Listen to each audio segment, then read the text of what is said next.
बहुत समय पहले की बात है।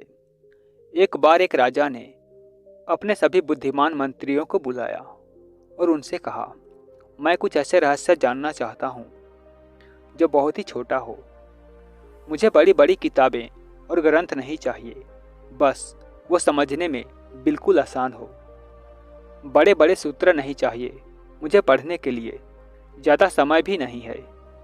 एक ऐसा रहस्य हो जो एक लाइन में हो, जिसे सुनकर कोई भी अपनी ज़िंदगी बदल सके, जो हर वक्त काम आए, फिर चाहे दुख हो या सुख हो, जीत हो या हार हो, जीवन हो या मृत्यु हो। तो तुम लोग मेरे लिए एक ऐसा ही सूत्र खोज कर लाओ। उन सभी बुद्धि वालों ने बड़ी मेहनत की, बड़ी बड़ी किताबें पढ़ी, बड़े बड़े विद्वानों को बुलाया, लेकिन कुछ भी निष्कर्ष नहीं निकला। अंतिम समय में सभी थक हार कर बैठ गए। वे सभी आपस में बातें कर रहे थे कि तभी एक ने कहा, हमने इतनी सारी ग्रंथ पढ़ डाली, सारी किताबें पढ़ डाली और बड़े बड़े ज्ञानी व्यक्तियों से बातें भी कर ली, लेकिन अभी तक कोई भी निष्कर्ष नहीं निकला। हमारी समस्या अभी भी वैसी ही बनी हुई है। तभी एक मंत्री बोला, मैंने सुना है एक गांव में बहुत बड़े साधु हैं जो किसी भी समस्या का निवारण कर देते हैं। वे बहुत बड़े विद्वान हैं और आत्मज्ञान को प्राप्त कर चुके हैं। क्यों न हम लोग उन्हीं के पास चले। वे लोग उस साधु के पास पहुंचे और उन्हें सम्राट की कहानी बताकर समस्या का समाधान मांगा। तो साधु ने कहा, आप लोग मुझे सम्राट के पास लेकर चलिए। साधु अपनी अंगुली में एक अंगूठी पहनते थे।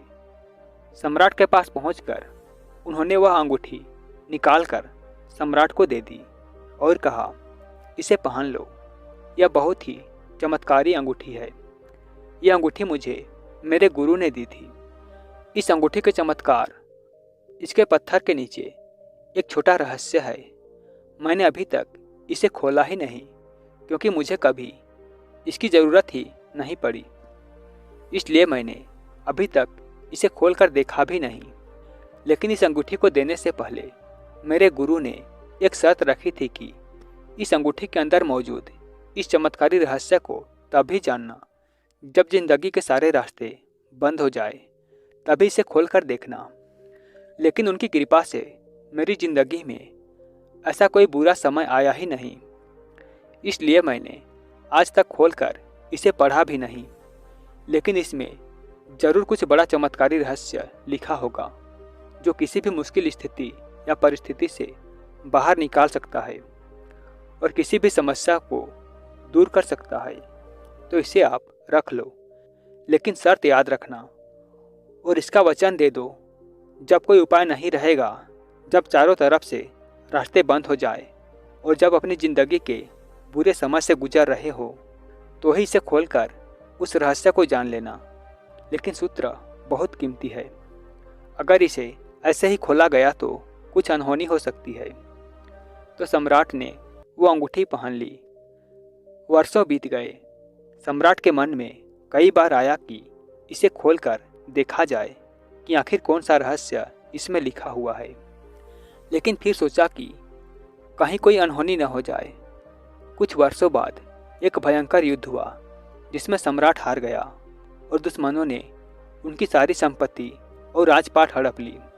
सिर्फ यही नहीं, राजा के साथ साथ उनके सभी मंत्री और सभी परिवार वालों को कैदी बना लिया गया। उसके बाद से राजा किसी तरह कुछ सैनिकों को लेकर अपनी जान बचाकर वहां से भाग निकला और एक जंगल की तरफ चला गया। दुश्मन सैनिक सम्राट का पीछा कर रहे थे, तो सम्राट एक पहाड़ी घाटी से होकर भागे जा रहा था। उसके पीछे घोड़ों की आवाज़ें आ रही थी। अचानक सम्राट ने देखा कि रास्ता समाप्त हो गया। सामने एक बहुत ही भयंकर खाई है।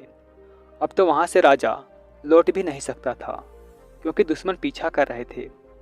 एक पल के लिए सम्राट तो चौंक गया कि क्या करे। फिर अचानक उसे उस साधु की दी हुई चमत्कारी अंगूठी की बात याद आई। सम्राट ने तुरंत वो अंगूठी खोली। उसमें से एक कागज निकला। उस कागज में एक छोटा सा वचन लिखा था, जिसे पढ़कर वह चौंक गया। उसमें लिखा था, यह समय भी बीत जाएगा। वह सूत्र पढ़ते ही सम्राट के चेहरे पर खुशी आ गई और जो शरीर एकदम डर के मारे कांप रहा था वो एकदम से शांत हो गया। उसने सोचा, शायद सूत्र ठीक ही कहता है, अब करने को कुछ नहीं है।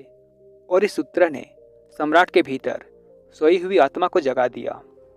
यह समय भी बीत जाएगा, यह पढ़ते ही उसके मन का डर एकदम खत्म हो गया। अब वह बेचैन नहीं था, घबराया हुआ नहीं था और शांति से उसी स्थान पर बैठ गया। संयोग की बात थी कि थोड़ी देर बाद घोड़ों की पैरों की आवाज़ सुनाई देना बंद हो गई। सम्राट का पीछा कर रहे सैनिक कुछ देर बाद वहां से वापस लौट गए थे, क्योंकि उन्हें सम्राट कहीं भी दिखाई नहीं दे रहे थे।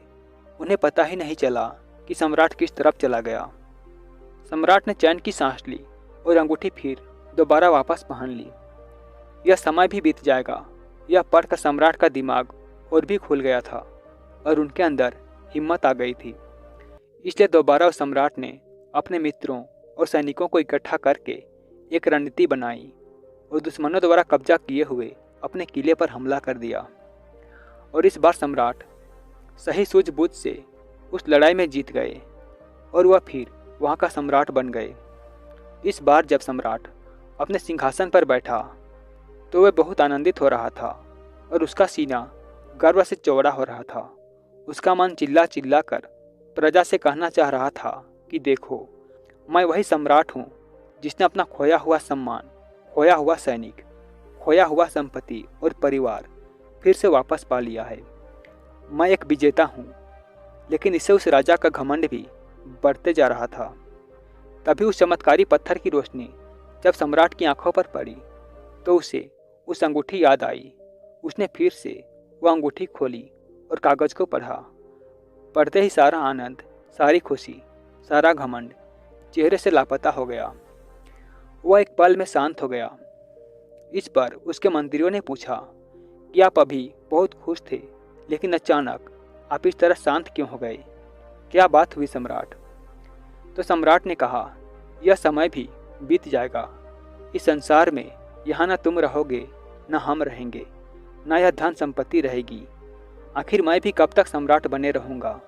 जीवन में बहुत ज़्यादा खुश या दुखी रहने की ज़रूरत नहीं है। जीवन में कुछ भी स्थिर नहीं है।